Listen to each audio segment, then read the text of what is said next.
vous avez découvert Ivoire TV. Ivoire TV.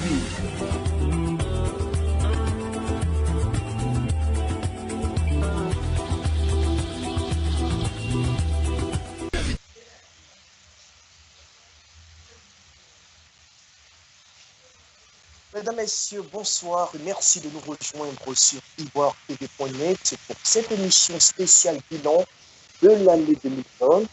Après 2000 et 2010, l'année électorale 2020 était particulièrement crainte par les Ivoiriens. Beaucoup y redoutaient un déchaînement de violence, surtout en cas de tentative du président sortant de briguer un troisième mandat, ce qui s'est finalement produit avec les tensions électorales qui, pendant plusieurs semaines, ont embrasé le pays. Alors, comment est-ce qu'on en est arrivé là? Quelles peuvent être les conséquences du blocage politique actuel en Côte d'Ivoire?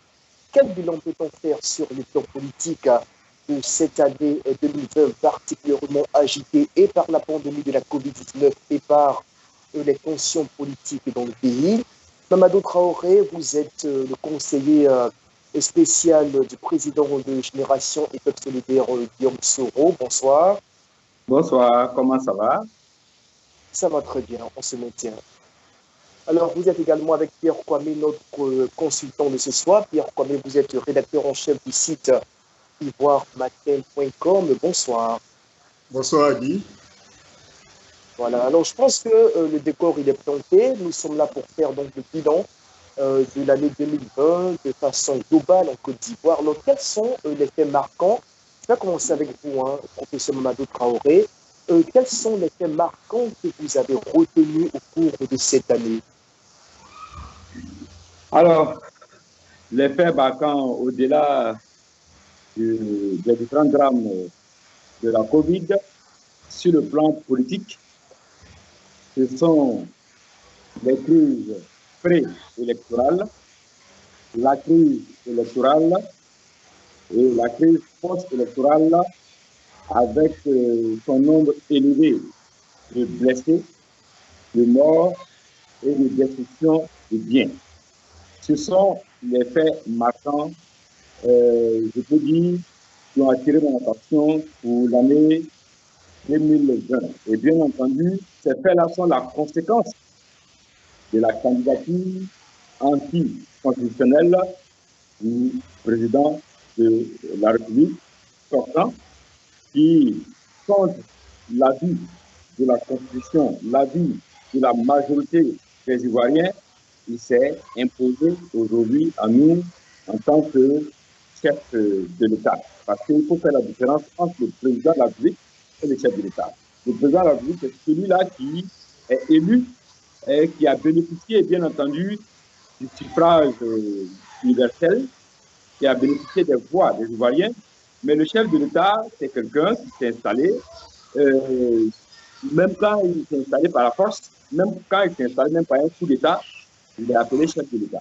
Donc pour moi, l'actuel président de la République n'est pas, l'actuel gouvernant n'est pas le président de la République, il est un chef de l'État. Voilà ce que je peux dire pour commencer par rapport aux faits marquants de 2020.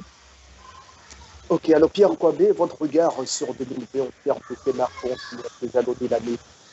Oui, l'année 2020 a été particulièrement difficile pour tout le monde entier d'abord, et je vais dire en particulier aussi pour la Côte d'Ivoire, parce qu'on a commencé l'année avec la pandémie de la Covid-19 qui a vraiment ébranlé notre économie, que ce soit du point de vue, disons, national comme individuel. Ensuite, il y a eu l'annonce du président de la République, Alassane Ouattara, de renoncer à un troisième mandat. Ça a été un moment vraiment particulier qui a été salué par tout le monde entier. On se disait pour une première fois en Afrique, voici un président qui volontairement renonce à un troisième mandat et passer le relais à une nouvelle génération. Ensuite, il y a eu le choix d'Amadou Bon Coulibaly dans le même mois de mars comme candidat du Rassemblement des effectifs pour la démocratie et la paix. Et donc, il venait confirmer effectivement que le chef de l'État, Alassane Ouattara, renonçait à un troisième mandat. Et quelques mois plus tard, c'est-à-dire le 8 juillet 2020, il y a eu le décès brutal de l'héritier politique d'Alassane Ouattara, qui a été vraiment un grand coup, un séisme politique en Côte d'Ivoire ici. Voilà. Et on se demandait bien qui allait lui succéder. C'est de là que tout part, le procès a parlé de crise pré- et post-électorale. Je pense que tout part de là avec le décès du Premier ministre Amadou Gon Coulibaly. Alors à partir de là, nous sommes rentrés dans un cycle, on peut dire, de violence verbale, de violence physique, voilà, qui a débouché ensuite sur le retour dans l'arène politique de M. Alassane Ouattara. Ensuite, disons qu'il y a eu pour réaction en face, une réaction en face de l'opposition avec l'appel à la désobéissance civile, au boycott de l'élection, et puis qui se termine par l'élection du président, la réélection du président de la République dans des conditions vraiment calamiteuses. D'accord. Alors, Mamadou Traoré, je reviens vers vous parce que justement, de tout ce que vous avez dit, il ressort cet élément crucial qui est justement le retour au devant de la scène politique d'Alassane Ouattara en tant que candidat à sa propre succession pour pouvoir se démarrer. Alors, justement, sur la question, est-ce que l'on a vu les choses venir et comment est-ce que comprendre justement que l'on en soit arrivé à une telle crispation après l'annonce de sa candidature? Alors, je dis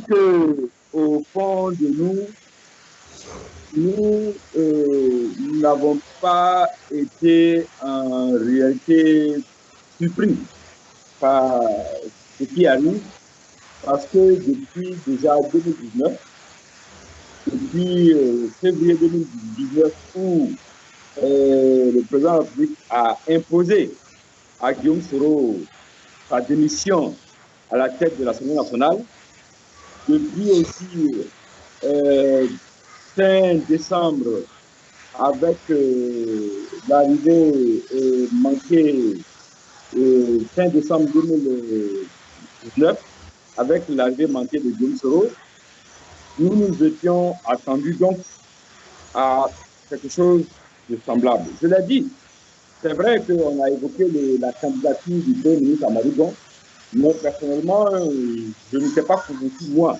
que en fait, le Premier ministre Amadou Gon allait être réellement le candidat de la RDC. Je l'ai dit une fois, ça a peut-être choqué certaines personnes. Pour moi, cette candidature du Premier ministre Amadou Gon était une sorte de mise en scène, parce que le Premier ministre Amadou Gon avait dit aux Ivoiriens qu'il ne pas faire attention. Il a dit qu'effectivement, c'est lui qui a été désigné comme le candidat, mais il préfère dire à tous les Ivoiriens qu'en réalité, le président Alassane Ouattara n'ira pas, il sera toujours là. Une manière subtile de dire qu'en réalité, le vrai chef de l'État, ça allait être lui. Donc, c'est vrai, comme je dis, il y a eu une situation malheureuse, c'est la mort d'Amadou Gon, qui a peut-être changé tous les plans qui avaient été élaborés, mais sinon, j'avoue que la candidature du chef de l'État ne m'a pas en réalité surpris. Peut-être que vous avez constaté que lorsque le chef d'État même a annoncé, ou du moins il a fait annoncer la candidature d'Amadou Gon, ça n'a pas été la grande joie, pour moi, parce que quelque chose me disait que il y a quelque chose de pas clair qui est en train de se dessiner. Bon, malheureusement, le Premier ministre a décidé. Alors, il a amené, bien entendu, le chef de l'État à mettre en place toute la tâche qu'il était en train de préparer, et on est arrivé à cette situation-là. Pour donc me résumer, moi, personnellement, je n'ai pas été surpris de la candidature du chef de l'État, parce qu'au fond, il a dit seulement aux gens qui voulaient partir, mais au fond, lui, il ne voulait pas partir. Je l'ai une fois dit. En réalité, même s'il était parti, même si Dieu n'avait pas rappelé à lui Amadou Gon et qu'Amadou Gon était passé chef d'État ou dans la République, le vrai président de la République allait être le président Alassane Ouattara, parce que c'est lui en réalité qui allait gérer le pays. Il allait gérer le pays par procuration. Amadou Gon allait être une sorte de chef d'État exécutif. Il allait exécuter donc les décisions venant donc du président Alassane Ouattara. Et en réalité, c'est lui qui allait gouverner le pays. Ce n'était pas Amadou Gon, c'est Alassane Ouattara qui allait gouverner le pays, par le biais d'Amadou Gon. Donc je dis que malheureusement la mort est venue mélanger tout le schéma que le président Alassane Ouattara avait mis en place pour montrer au yeux du monde qu'il était le vrai démocrate, mais en réalité, celui qui devait diriger le pays, ce n'est pas Amadou Dia, c'est le chef de l'État à travers Amadou Dia. Voilà un peu ce que je dis. Pour résumer, je n'avais pas été arrêté par sa candidature. D'accord. Alors, Pierre Kwame, là, vous avez disparu de l'écran. Vous êtes toujours là? Oui, je suis là. Je vous vois très bien, je vous entends Alors, très Pierre bien. Kwame, vous êtes avec nous? D'accord, très bien. Alors, justement, là, est-ce que pour aller dans le sens du développement fait par le professeur Traoré, est-ce que vous pensiez à votre niveau également que toutes les contusions verbales qui ont eu lieu autour de la candidature d'Alassane Ouattara, les grosses polémiques qui ont enflé avant même l'annonce du retrait de sa candidature en mars devant les parlementaires, est-ce que tout cela a contribué donc à enflammer le débat lorsque le moment était venu pour lui de se déclarer candidat à nouveau après la mort de Coulibaly? Absolument, absolument. Je veux dire que c'est ce qui a mis le feu aux poudres. La Côte d'Ivoire partait résolument vers des élections, on peut dire apaisées, même si déjà avant l'annonce de la candidature de M. Alassane Ouattara, il y avait déjà des revendications au niveau de l'opposition, précisément en ce qui concerne la commission électorale indépendante. Donc déjà, mais ça pouvait se gérer au niveau de la commission électorale indépendante. Je ne pense pas que le... Je ne coupe pas la parole, pas la parole, mais je tiens quand même à rappeler que juste avant, avant qu'on arrive même au débat autour de la composition ou du fonctionnement de la commission électorale, il y avait toujours cette polémique autour de la candidature, de la légalité de la candidature ou non d'Alassane Ouattara. Oui, effectivement, la polémique était là, mais elle n'était pas aussi enflammée. Voilà, jusqu'à ce que lui-même ne se déclare officiellement et ouvertement candidat. C'est vrai que déjà, lui-même se disait il pouvait se présenter à un troisième mandat, vu qu'on serait dans une nouvelle république, ce qui n'avait pas été dit au départ, puisque avant qu'on ne fasse campagne pour la nouvelle constitution, que ce soit le ministre de la Justice, que ce soit des proches de M. Alassane Ouattara, on fait comprendre à chaque Ivoirien que M. Alassane Ouattara ne pouvait pas être candidat à une autre élection. Mais après avoir voté la Constitution, voilà, je pense déjà en 2019, lorsqu'il faisait cette tournée, voilà, à l'intérieur du pays, il a laissé entendre qu'il était candidat, qu'il pouvait être candidat à un troisième mandat, mais sa candidature, il a, je vais dire, mis en relation avec celle de M. Henri Konan Bédié, qui était au départ son allié, qui est devenu après, je vais dire, son adversaire politique. Voilà, donc il regardait M. Henri Konan Bédié. Tant que M. Henri Konan Bédié ne se présentait pas, lui, il pouvait rester dans son coin. Mais du moment où il a vu M. Henri Konan Bédié se présenter, il s'est dit, si après Amadou Coulibaly, s'il n'y va pas, alors le RHDP perd le pouvoir. Et comme le procès Mamadou Traoré, pardon, je m'excuse, il a dit, M. Alassane Ouattara ne pouvait pas perdre le pouvoir ou faire perdre le pouvoir à son parti, le RHDP. Et donc, il a regardé après Amadou Coulibaly, mais ne restait que lui, l'unique personnalité politique qui était capable de défier M. Henri Konan Bédié. Et encore, M. Henri Konan Bédié a réussi à rassembler autour de sa personne tous les grands partis politiques. Je vais parler du Front populaire ivoirien, je vais parler de Génération et Peuple solidaire, voilà, même qui vient d'arriver, mais qui aussi compte dans le paysage politique ivoirien. Sans oublier les autres qu'on peut considérer comme des partis politiques. Donc, en ce moment-là, lorsque M. Alassane Ouattara se déclare candidat officiellement, alors voilà, il met le feu aux poudres et ça va dans tous les sens, avec ce qu'on a connu, la désobéissance civile, le boycott actif. Voilà, chacun de son côté, chacun a tenté d'expliquer sa position.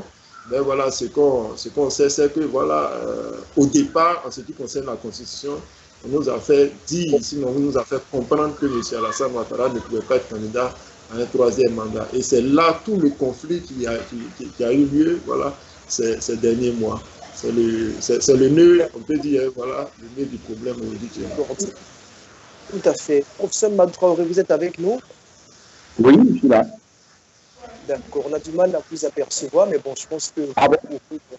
Ah, ok. Non, D'accord, on y je va alors. l'aperçois Alors, également. professeur, d'accord. Alors, professeur, est-ce que l'on peut dire aujourd'hui, au terme de cette année particulièrement agitée, que la mort d'Amadou Bon Coulibaly a constitué le tournant de la crise que vit aujourd'hui la Côte d'Ivoire?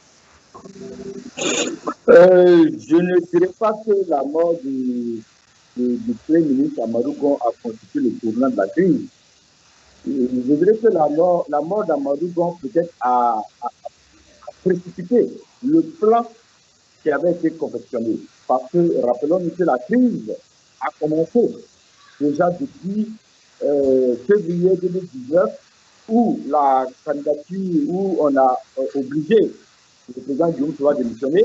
La crise a continué avec le fait que l'avion de Guillaume Soroa a été interdit d'atterrir en Côte d'Ivoire et avec l'arrestation de ses lieutenants le 23 décembre. Pour moi, donc, c'était déjà les prémices de la crise. Et comme cette crise-là s'était d'abord limitée à Guillaume Soroa et à ses hommes, bon, les autres partis politiques avaient pensé qu'ils allaient être épargnés. Malheureusement, les autres partis politiques ont eu leur dose, comme on dit, de crise à partir de 2020. Alors, c'est une manière de dire, ça doit être une leçon pour les Ivoiriens. On dit toujours, lorsque la case de son voisin brûle, il faut l'aider à éteindre sa case. Sinon, il y a des flammes qui vont se partir et aller brûler votre case. C'était le cas. Quand Génération et Peuple solidaire a été victime de la traque du pouvoir en place, bon, c'est vrai qu'il y a eu des soutiens, il y a eu une solidarité, mais elle n'était pas aussi active. Jusqu'à ce qu'en 2020, avec la mort d'Amadou Gon, et cette mort qui a provoqué l'annonce de la candidature officielle du président Alassane Ouattara, nous avons vu que les choses ont bougé. Et aujourd'hui, on constate que les militants du PDCI sont arrêtés et en prison. Les militants du FPI sont en prison. Le secrétaire général, même le président Assimi Guessin en prison. Le président de l'UDPCI en exil. Alors, vous constatez tous que la mort d'Amadou Gon n'a fait que amener le président Ouattara. C'était l'annonce de sa candidature, mais sinon, je dis que la crise avait déjà existé depuis l'année dernière. Et elle n'a fait que s'intensifier en 2020 et s'est aggravée avec les crises pré- et post-électorales que nous avons connues avec son lieu de mort. Donc je dis que cette crise-là, elle a commencé depuis l'année dernière. D'accord. Alors, Pierre Kwame, Oui. le 20 septembre dernier, l'opposition réunie par la voix de Henri Konan Bédié, président du PDC RDA et ancien chef de l'État, annonce justement le début de ce que l'on a appelé la désobéissance civile. Elle entre dans sa phase active donc après le 10 octobre, autour du 15 octobre, pour mettre la pression sur le gouvernement d'Alassane Ouattara pour l'empêcher d'aller aux élections dans les conditions que l'on a connues.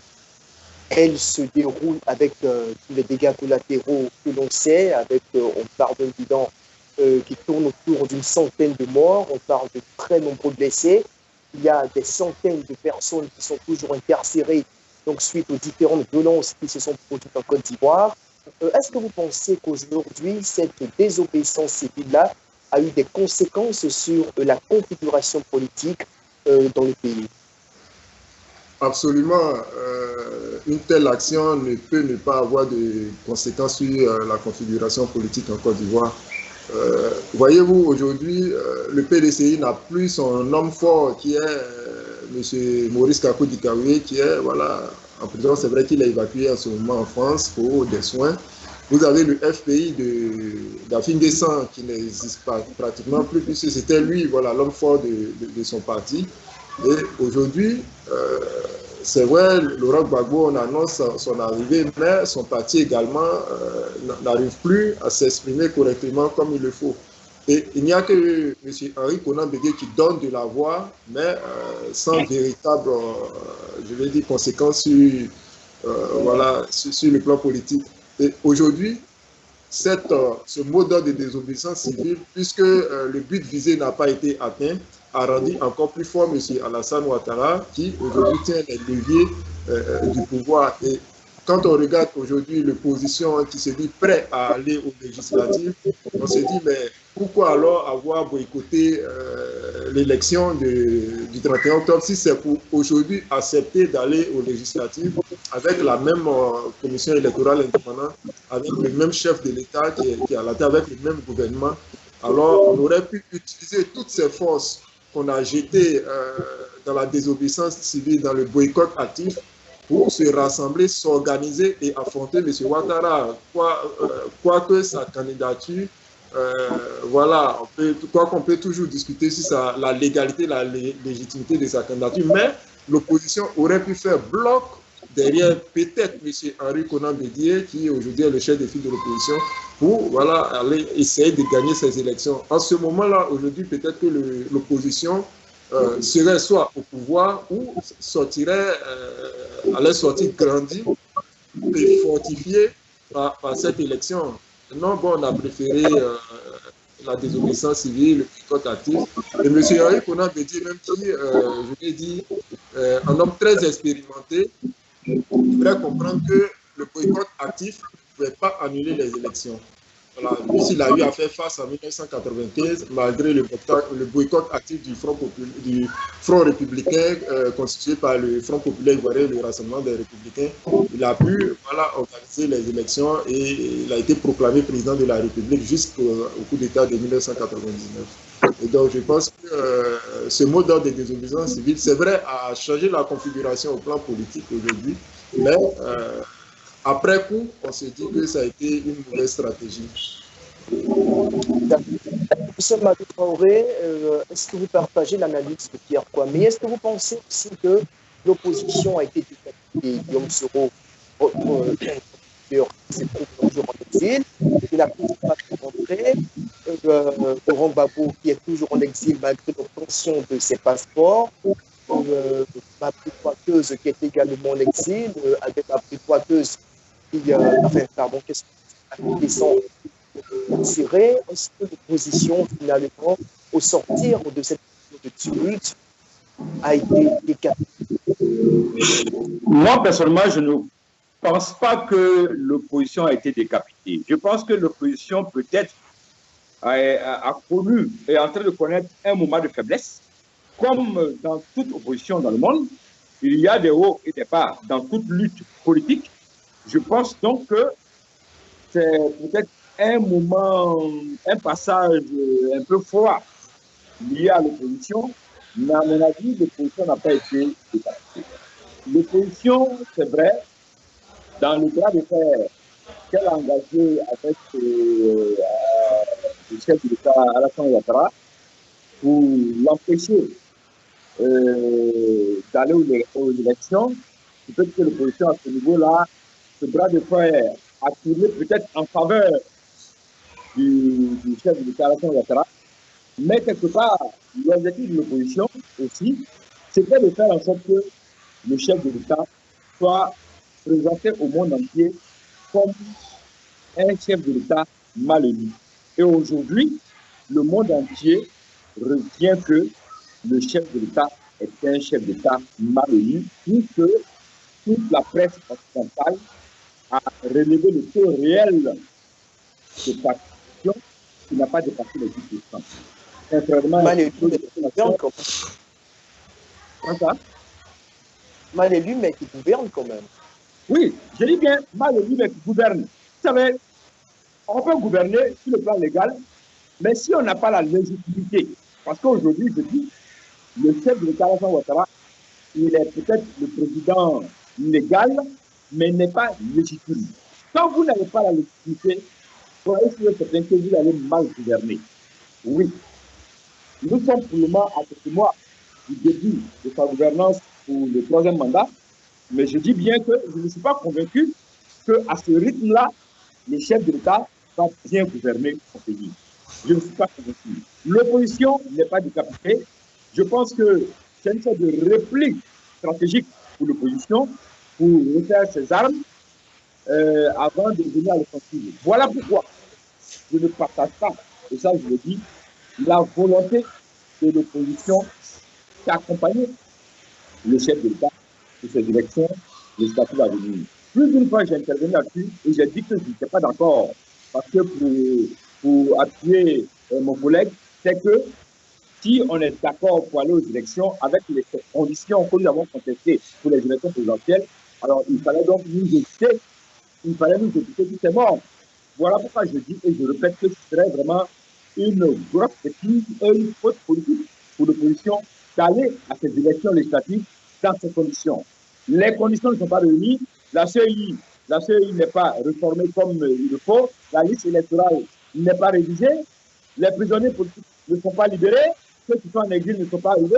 Alors donc, moi je dis concrètement, qu'est-ce que l'opposition va aller faire à ces élections-là? Il ne faut pas que l'opposition se meure. Je ne suis pas convaincu que l'opposition, même si elle a 30 députés, même si elle a 40 députés, même si elle a même 100 députés, elle pourra faire changer la donne. Donc, je dis et je répète que l'opposition, en allant à ces élections-là, quelque part va contribuer à affaiblir.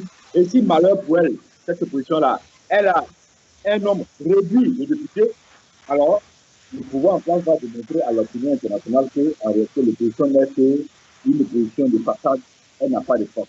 Voilà pourquoi je dis que je ne suis pas d'accord. Mais je peux dire, et je suis convaincu que l'opposition n'est pas égalité. L'opposition n'a fait seulement qu'un recul stratégique. Et je pense que bientôt, si elle revient à la raison en ne se présentant pas aux élections sans condition, et qu'elle répond.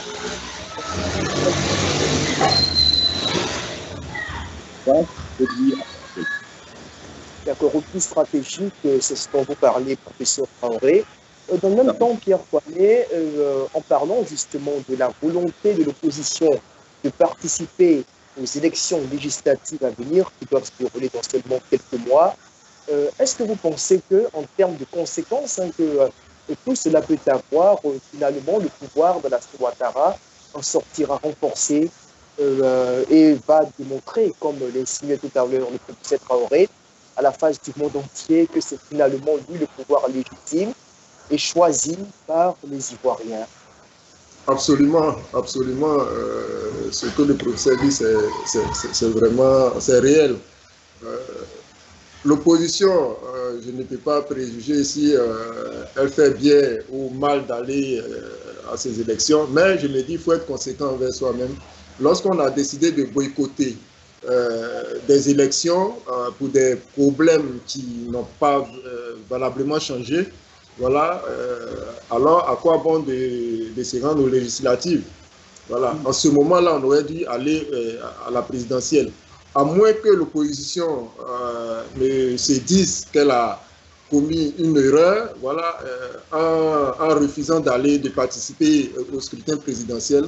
En ce moment-là, c'est un mea culpa, voilà, pour dire ça a été une mauvaise stratégie pour nous, voilà, d'avoir boycotté l'élection, et donc nous nous reprenons pour aller maintenant aux législatives. En ce moment-là, la démarche peut se comprendre.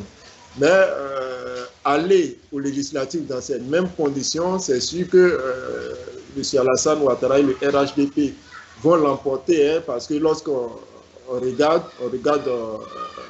je vais dire que le paysage politique, le PDCI, qui est aujourd'hui, on peut dire, le grand parti d'opposition, n'est pas prêt à aller à ces élections. Voilà, il y a son secrétaire exécutif qui est malade, qui est en prison en même temps, malade, évacué en France. Voilà, et le PDCI aujourd'hui n'a pas préparé ses hommes en 3 mois à aller à ces élections. Le FEI de M. Pascal Afindessan, qui est lui-même le leader de sa région Bongouanou, il est député de Bongouanou. Alors s'il reste en prison, même s'il sort de prison, il lui sera difficile pour lui de préparer ces législatives et les gagner. Ça sera également de même pour, on peut dire, c'est la même réalité au niveau du FPI Gore, c'est-à-dire les Gbagbo-Ouriens, qui n'attendent que Gbagbo pour pouvoir dérouler leur stratégie politique. Alors, on ne sait pas quand M. Gbagbo viendra, certainement après les législatives. Et si l'opposition y va, voilà, ça sera une défaite assurée. GPS de M. Guillaume Soro, lui-même, il est en exil, on ne sait pas où il se trouve exactement, d'aucuns parlent de la Suisse, mais sans Guillaume Soro, sans ses lieutenants, je peux parler de M. Lobognon, de M. Soul Toussoul et autres, tant qu'ils demeurent en prison, le GPS, voilà, ne pèse pas grand-chose. Et donc, aller à ces législatives, je pense que c'est une défaite assurée pour l'opposition et une victoire pour le parti au pouvoir. Tout en espérant que voilà, les discussions qui ont été entamées déboucheront sur la libération de tous ces prisonniers politiques. Mais même si ces prisonniers sont libérés, en 3 mois, il sera difficile pour l'opposition de penser à une victoire à ces législatives. À moins, j'insiste dessus, qu'ils ne s'entendent, qu'ils se mettent d'accord peut-être sur les petits désaccords et former un bloc opaque, jouer en équipe comme une équipe de football, jouer collectif face au RHDP. Sinon, si quelqu'un y va, compte sur sa force pour aller à ces législatives, je pense que voilà, l'opposition sortira grande perdante voilà, de ces élections à venir. Et évidemment, si le RHDP l'emporte, voilà, si le RHDP l'emporte, cela viendra conforter M. Alassane Ouattara dans sa position pour dire qu'effectivement le RHDP est le plus grand parti de Côte d'Ivoire et qui, en même temps, lui confère la légalité et la légitimité. Alors là, on aborde la dernière ligne droite de notre entretien, de notre discussion autour justement du bilan politique de cette année 2020 en Côte d'Ivoire. Professeur Traoré, je vais vous demander à chacun d'entre vous individuellement quelle est votre lecture en termes de perspective de règlement de la crise ivoirienne dans les mois à venir, je dirais dans le moyen terme. Est-ce que par exemple, au niveau de vous espérez que Guillaume Soro puisse rentrer conformément aux résolutions prises, par exemple, par la Cour africaine des droits de l'homme?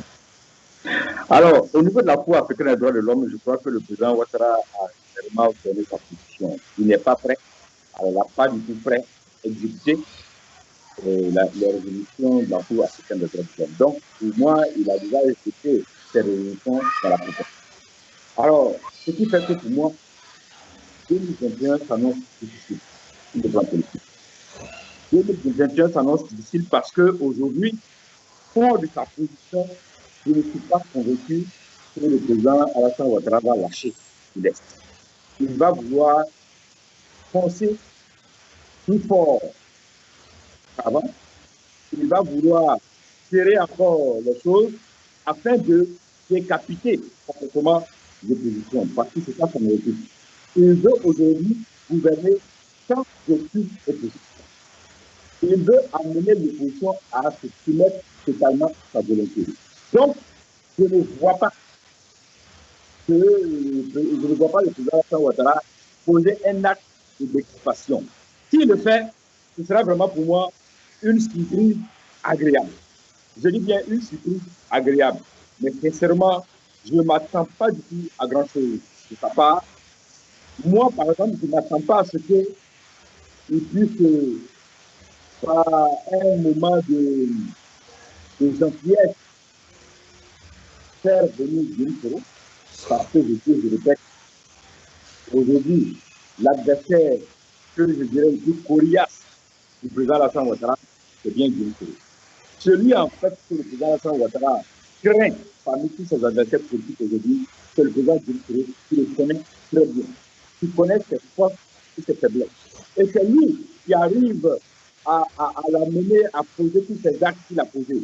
En fait, Guillaume Soro a poussé le président Ouattara jusqu'au bout. Il a poussé Ouattara à poser des actes aujourd'hui qui le condamnent. En fait, Guillaume Soro a provoqué Alassane Ouattara pour que Alassane Ouattara puisse montrer au monde entier qu'il n'est pas l'homme politique policier qu'il est, mais en fait, il a poussé le président Alassane Ouattara à montrer ce qui était caché en lui. C'est-à-dire l'homme qui n'aime pas la contradiction, l'homme qui veut s'imposer à tout le monde. Et aujourd'hui, le monde entier a découvert que l'homme policier qu'on avait découvert à Alassane Ouattara, il ne l'est pas. Et donc, ça, c'était en fait le piège dans lequel Guillaume Soro l'a amené. Et pour cela, je ne suis pas convaincu que Alassane Ouattara va pardonner pour la Guillaume Soro. Sauf, je dis bien, sauf si par une surprise agréable, il venait a décidé qu'il a fait tomber. Vraiment, ce sera peut-être Non, une professeur. sinon je n'attends pas grand-chose. Certainement. Alors, Pierre Kwame, pour conclure, ça se voit que l'opposition a ses espoirs quasiment berne, à moins que, bien sûr, il y ait du bruit dans le landerneau pour venir bouleverser les calculs politiques des uns des autres, comme cela peut toujours se faire. Mais en tant qu'analyste politique, quel est votre regard sur les mois à venir? Est-ce que l'on est bien parti pour un nouveau quinquennat tranquille d'Alassane Ouattara, qui va encore préparer sa succession naturellement pour un autre, pour 2025, ou encore, ou est-ce que éventuellement il peut y avoir un bouleversement politique à l'horizon? Ce qu'il faut noter, sinon le constat qui se dégage est que ce soit l'opposition ou le parti au pouvoir, chacun sort très éprouvé de la crise électorale. Chacun sort très éprouvé et chacun aussi a mesuré les capacités de nuisance de l'un ou de l'autre. Et donc aujourd'hui, quand ils acceptent d'aller aux élections, disons pas aux élections, mais aux discussions, à la table de discussion, je pense que ces partis, ils ont compris, voilà, ils ont compris que l'affrontement pouvait nuire à l'un comme à l'autre. C'est vrai, M. Alassane Ouattara a eu son 3e mandat, mais il en sort vraiment éprouvé. Et aujourd'hui, il est obligé, c'est une obligation pour lui, voilà, d'essayer de reconstruire son image en termes d'homme d'État démocrate.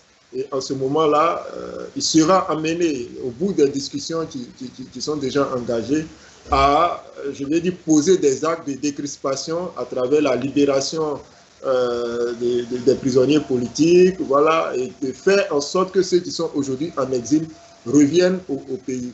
Ça ne sera pas facile. Peut-être que, voilà, en même temps, c'est l'homme politique, il y a des calculs derrière.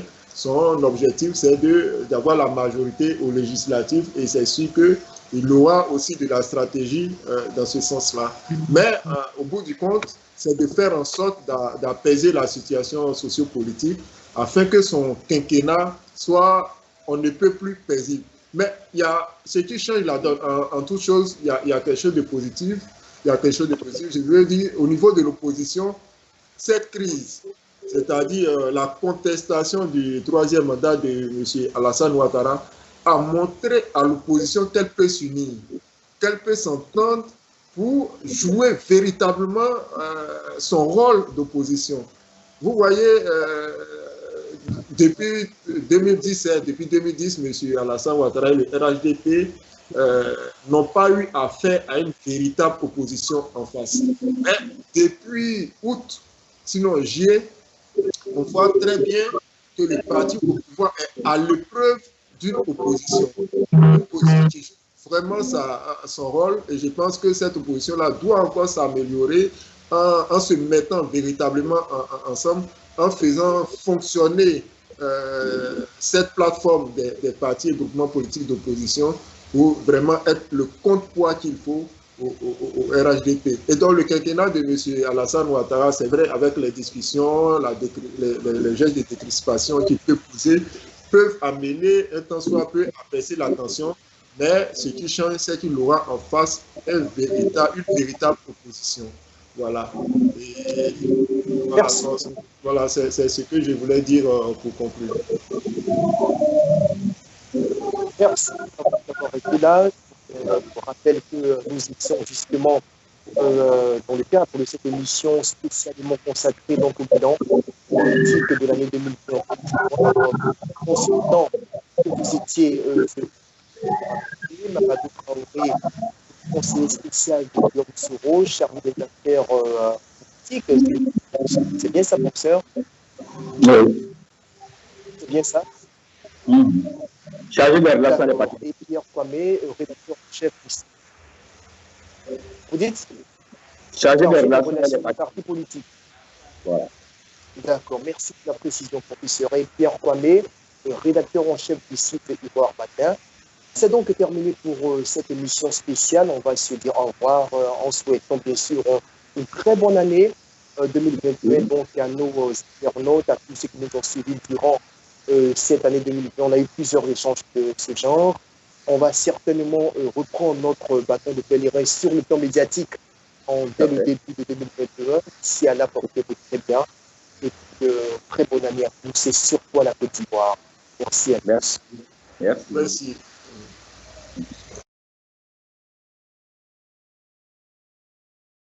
TV, Ivoire TV.